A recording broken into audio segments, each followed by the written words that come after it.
Hello. Good evening आप सभी दोस्तों को, तमाम नियोजित शिक्षक बंधुओं को। कल मैंने पॉलिटी का क्लास, कुछ टेक्निकल इश्यू आया था जिसके कारण टॉप 20 क्वेश्चन नहीं करा पाया था। उसमें से 10 ही क्वेश्चन मैंने करवाया था। आज उसका कुछ अंश लेकर पुनः उपस्थित हुआ हूँ। और कल जो टेक्निकल इश्यू आया, इसके लिए मैं तमाम सभी भाई बंधुओं से क्षमा प्रार्थी हूँ। जो टेक्निकल इश्यू के कारण मैंने आपको क्लास नहीं दे पाया, आपकी पढ़ाई में कुछ बाधा उत्पन्न हो गई। तो पुनः आज उसी सेशन को कंटिन्यू करते हुए आगे बढ़ते हैं। और ये जो 30 नंबर क्वेश्चन आप लोगों को स्क्रीन पर है, आप लोगों के सामने, ये क्वेश्चन यहाँ तक मैंने करवा दिया था। और इसको कंटिन्यू करते हुए फिर एक बार रिवीजन कर लेते हैं। यहाँ पर क्वेश्चन है, क्वेश्चन आपका है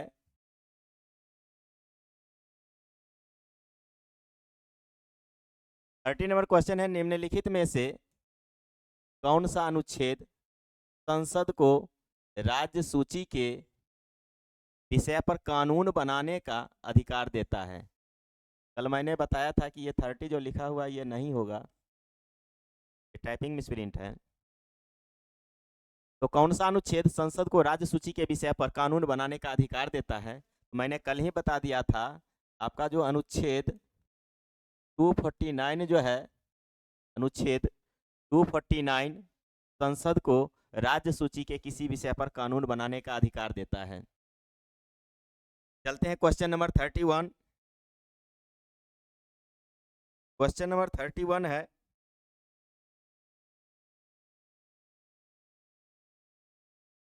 क्वेश्चन नंबर 31 है, 31 क्वेश्चन है, भारत के संसदीय शासन व्यवस्था में दो अस्थायी सदनों के नाम बताइए। तो पिछले क्लास में मैंने चर्चा किया था अस्थाई सदन और अस्थाई सदन के बारे में। अस्थाई सदन राज्यसभा को कहा जाता है और अस्थाई सदन लोकसभा को और विधानसभा को अस्थाई सदन कहा जाता है।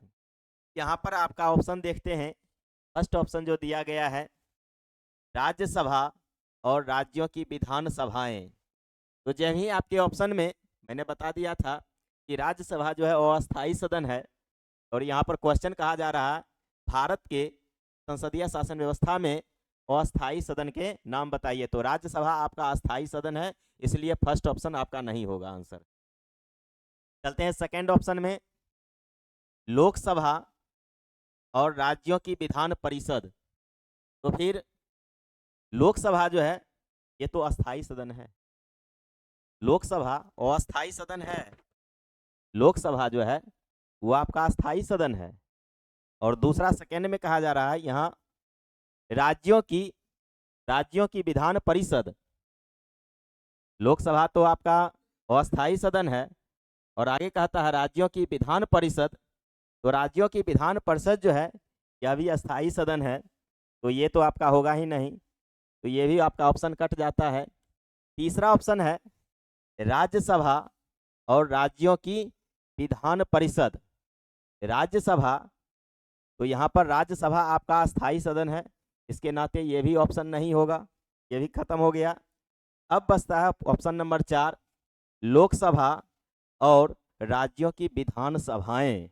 तो लोकसभा और राज्यों की विधान सभाएं जो हैं, यह दो ऐसा सदन है, यह दो ऐसा सदन है जो कि आपका अस्थाई सदन के अंतर्गत आता है, यानी कि आपका आंसर जो होगा वह डी हो जाएगा। चलते हैं नेक्स्ट क्वेश्चन की ओर। नेक्स्ट क्वेश्चन आपका है, एक वर्ष में एक वर्ष में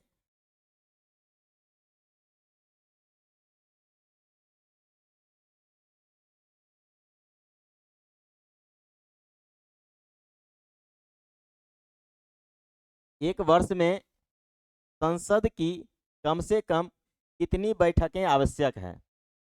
एक वर्ष में संसद की कम से कम कितनी बैठकें आवश्यक है? तो मैं बता दूं, एक वर्ष में संसद की बैठकें जो आवश्यक है वह एक वर्ष में कम से कम, एक वर्ष में कम से कम 2 बैठक होनी चाहिए, और प्रत्येक बैठक के बीच जो अधिकतम समय अंतराल है वह 6 महीना का है। वह 6 महीना का होना चाहिए अंतराल। 6 महीने के अंदर जो है सो बैठक होना चाहिए, यानी कि वर्ष में 2 बार बैठकें होना क्या है, अनिवार्य है। तो यहाँ पर क्वेश्चन कहा जा रहा है एक वर्ष में संसद की कम से कम कितनी बैठकें आवश्यक हैं? ऑप्शन ए कह रहा है 1 बार, ऑप्शन बी कह रहा है 2 बार, ऑप्शन सी 3 बार और ऑप्शन सी 4 बार। तो 2 बार जो है, कम से कम 2 बार बैठकें होना चाहिए, और 6 महीने के, यानी कि साल में जो 2 बार होगा, एक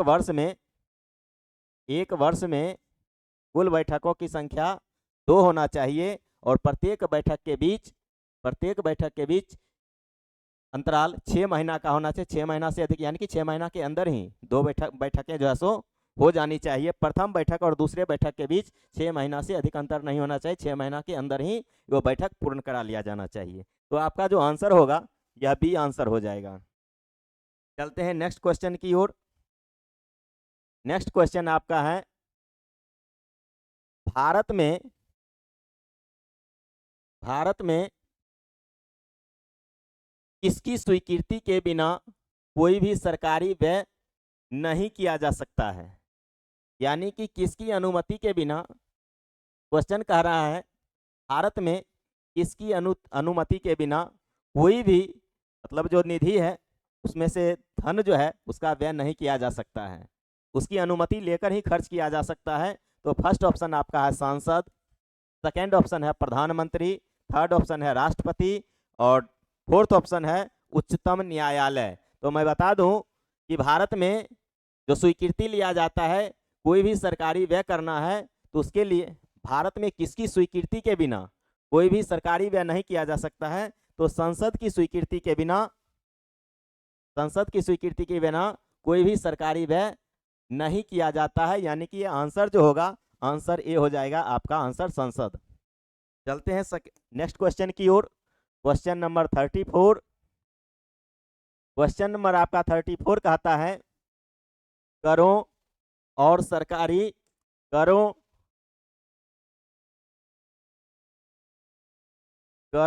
सरकारी कार्यों के निर्वाह से केंद्र सरकार को प्राप्त संपूर्ण राजस्व किस निधि में रखा जाता है? बताया जा रहा है, करों और सरकारी कार्यों के निर्वाह से केंद्र सरकार को प्राप्त संपूर्ण राजस्व किस निधि में रखा जाता है? आपका ऑप्शन ए है भारत की आकस्मिक निधि, लोक लेखा निधि, भारत की संचित निधि, और फोर्थ ऑप्शन है निक्षेप और अग्रिम निधि। यहाँ पर क्वेश्चन कहा जा रहा है कि कर और सरकारी कार्यों के निर्वाह से केंद्र सरकार को प्राप्त संपूर्ण राजस्व किस निधि में रखा जाता है? तो संपूर्ण निधि स्क्रीन पर है। निधि जो होता है, यह निधि का जो वर्णन किया गया है, यह निधि आपको 3 प्रकार की होती है। निधि 3 प्रकार की होती है। निधि जो है वह 3 प्रकार की होती है। फर्स्ट निधि हो जाएगा आपका भारत की आकस्मिक निधि, दूसरी निधि लोक लेखा निधि, और तीसरी निधि हो जाएगा भारत की संचित निधि। आपका क्वेश्चन है, करों और सरकारी कार्यों के निर्वाह से केंद्र सरकार को प्राप्त संपूर्ण राजस्व किस निधि में रखा जाता है? तो प्राप्त संपूर्ण राजस्व जो निधि रखा जाएगा वह आपका संचित निधि है। ऑप्शन सी है संचित निधि। और मैं बता दूं कि संचित निधि का जो वर्णन है वह भारतीय संविधान का अनुच्छेद 266 का फर्स्ट, यानी कि 266 के 1 में भारत की संचित निधि का वर्णन किया गया है।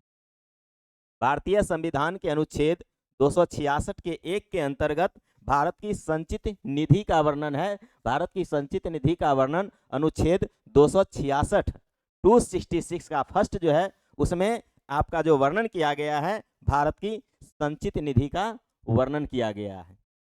अब चलते हैं आगे। फर्स्ट ऑप्शन जो है भारत की आकस्मिक निधि, भारत की आकस्मिक निधि का जो वर्णन किया गया है अनुच्छेद, भारत की आकस्मिक निधि का जो वर्णन किया गया है अनुच्छेद 267 का फर्स्ट, यानी कि अनुच्छेद 267 का एक में भारत की आकस्मिक निधि का वर्णन किया गया है। और बी ऑप्शन जो है लोक लेखा निधि, लोक लेखा निधि का वर्णन भारतीय संविधान के अनुच्छेद, भारतीय संविधान के अनुच्छेद 266 का 2, भारतीय संविधान का अनुच्छेद 266 का 2 के अंतर्गत भारत में लोक लेखा निधि का वर्णन किया गया है। आशा करते हैं कि यह क्वेश्चन आप लोगों को अच्छी तरह समझ में आई होगी। चलते हैं नेक्स्ट क्वेश्चन की ओर। नेक्स्ट क्वेश्चन आपका है क्वेश्चन नंबर 35। क्वेश्चन नंबर 35 है निम्नलिखित में से कौन सा एक कथन सत्य है। चार यहाँ पर कथन दिया गया है, आपको उसमें से बताना है निम्नलिखित में से कौन सा कथन सत्य है। यहाँ पर ऑप्शन ए आपका मौजूद है, ऑप्शन ए यहाँ पर मौजूद है आपका। ऑप्शन ए जो दिया गया है, धन विधेयक राज्यसभा में प्रस्तावित किया जाता है, धन विधेयक राज्यसभा में प्रस्तावित किया जाता है। ऑप्शन बी आपका है धन विधेयक संसद के दोनों सदनों में से किसी एक में भी प्रस्तावित किया जा सकता है। थर्ड ऑप्शन है धन विधेयक लोकसभा में प्रस्तावित नहीं किया जा सकता है। और फोर्थ ऑप्शन है आपका ऑप्शन नंबर डी, धन विधेयक केवल लोकसभा में प्रस्तावित किया जाता है।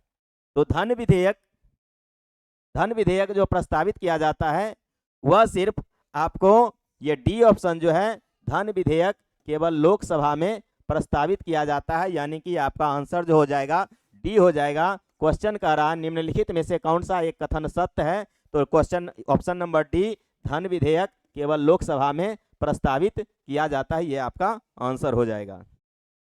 चलते हैं नेक्स्ट क्वेश्चन की ओर। नेक्स्ट क्वेश्चन आपका है क्वेश्चन नंबर 36।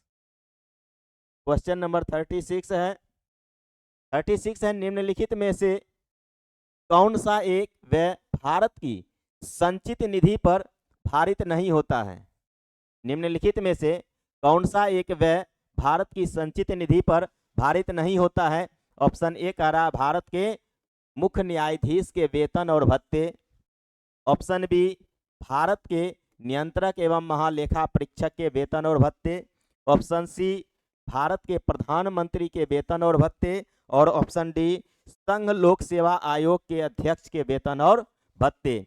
तो यहाँ पर ऑप्शन क्वेश्चन जो दिया गया 36 क्वेश्चन में कहा जा रहा है कि निम्नलिखित में से कौन सा एक व्यय भारत की संचित निधि पर भारित नहीं किया जा सकता है।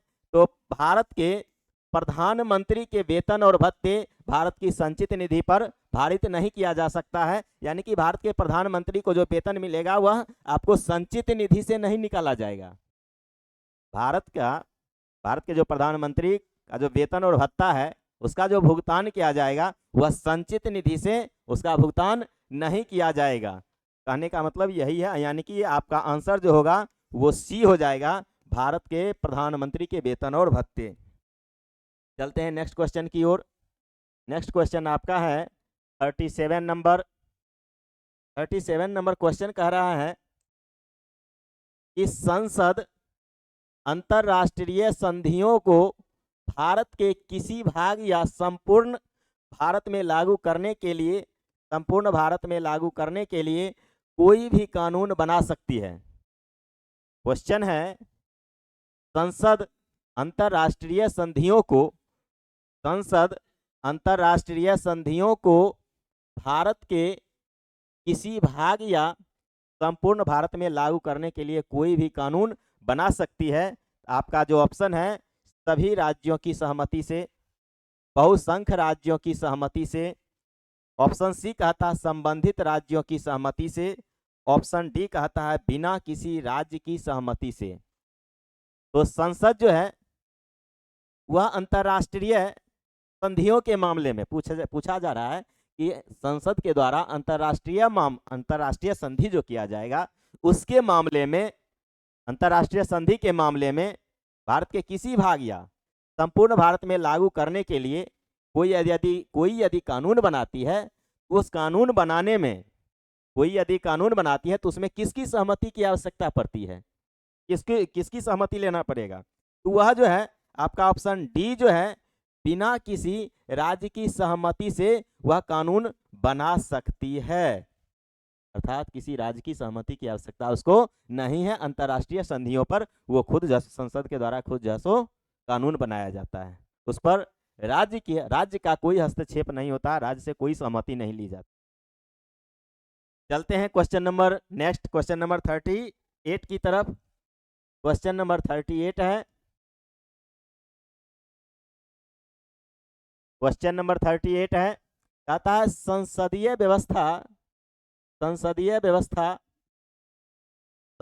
व्यवस्था में शून्यकाल किस देश की देन है। संसदीय व्यवस्था में यानी कि संसद जो होता है उसमें शून्यकाल जो होता है वह किसका देन है। ऑप्शन ए कह रहा है भारत की, ऑप्शन बी अमेरिका की, ऑप्शन सी ब्रिटेन की और ऑप्शन डी स्विट्जरलैंड की।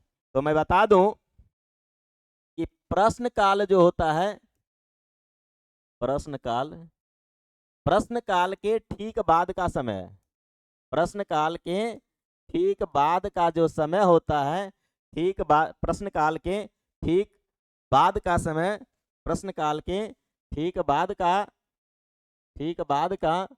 जो समय होता है, ठीक बाद का जो समय होता है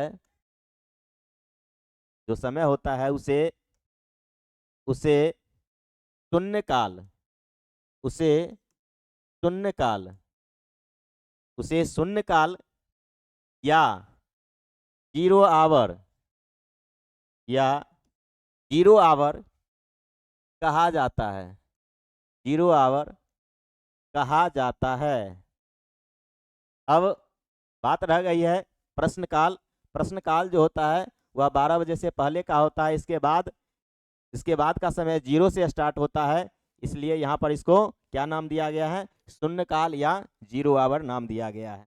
तो क्वेश्चन कह रहा है संसदीय व्यवस्था में शून्यकाल किस देश की देन है। तो संसदीय व्यवस्था में जो शून्यकाल है वह शून्यकाल भारत की देन है, शून्यकाल भारत की देन है, जो कि आपका ऑप्शन ए में है भारत की, यानी कि शून्यकाल का प्रावधान भारत में ही किया गया है।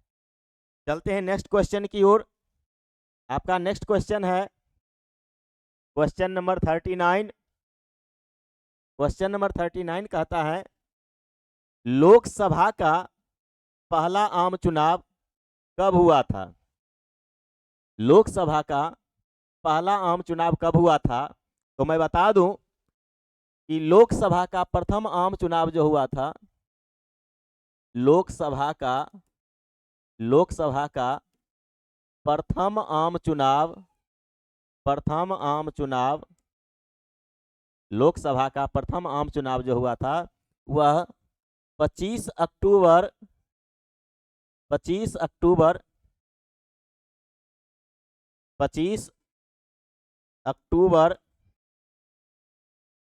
1951 ईस्वी में प्रारंभ हुआ था। 25 अक्टूबर लोकसभा का जो प्रथम आम चुनाव हुआ था वह 25 अक्टूबर 1951 में प्रारंभ हुआ था। लेकिन आप यहाँ ऑप्शन जो देख रहे हैं इसमें 1951 है ही नहीं, लेकिन यह जो आम चुनाव 25 अक्टूबर 1951 से जो स्टार्ट हुआ था यह 52 में निकल गया था, 1952 में। यानी कि ऑप्शन के आधार पर यदि आपको ऑप्शन दे दे कि लोकसभा का प्रथम या पहला आम चुनाव कब हुआ था, यदि ऑप्शन में 1951 है तो आपका आंसर 1951 हो जाएगा, यदि 1951 नहीं है तो आपका आंसर 1952 हो जाएगा। यहाँ पर ऑप्शन जो दिया गया है आपको फर्स्ट ऑप्शन में है 1949, सेकेंड ऑप्शन है 1952, थर्ड ऑप्शन है 1950 और फोर्थ ऑप्शन है 1954। तो आपका आंसर हो जाएगा 1952, यानी कि आंसर बी हो जाएगा। यानी कि लोकसभा का जो प्रथम आम चुनाव हुआ था वह 1952 में हुआ था ऑप्शन के आधार पर। वैसे लोकसभा का प्रथम आम चुनाव जो स्टार्ट हुआ था वह 25 अक्टूबर 1951 से ही स्टार्ट हो गया था। वह आपका 25 अक्टूबर 1951 से ही स्टार्ट हो गया था। लेकिन मैं बता दूं यह चला कब था, तो 21 फरवरी 1952 तक चला था। 21 फरवरी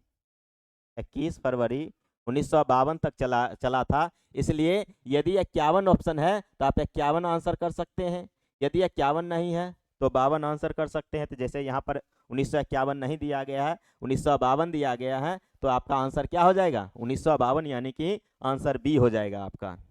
चलते हैं नेक्स्ट क्वेश्चन की ओर। क्वेश्चन नंबर 40 कहा जा रहा है प्रोटेम स्पीकर। क्वेश्चन नंबर 40 है प्रोटेम स्पीकर सामान्यतः किसे नियुक्त किया जाता है। प्रोटेम स्पीकर सामान्यतः किसे नियुक्त किया जाता है। तो मैं बता दूं कि प्रोटेम स्पीकर जो है वह संसद के जो सदस्य होते हैं, संसद के जो निर्वाचित सदस्य होते हैं, प्रोटेम स्पीकर में संसद के जो निर्वाचित सदस्य होते हैं उसमें से जो वरिष्ठतम सदस्य होते हैं, संसद में जितने निर्वाचित सदस्य होंगे उन निर्वाचित सदस्यों में जो सबसे वरिष्ठतम सदस्य होंगे, जो सबसे वरिष्ठतम सदस्य होंगे उन्हीं को प्रोटेम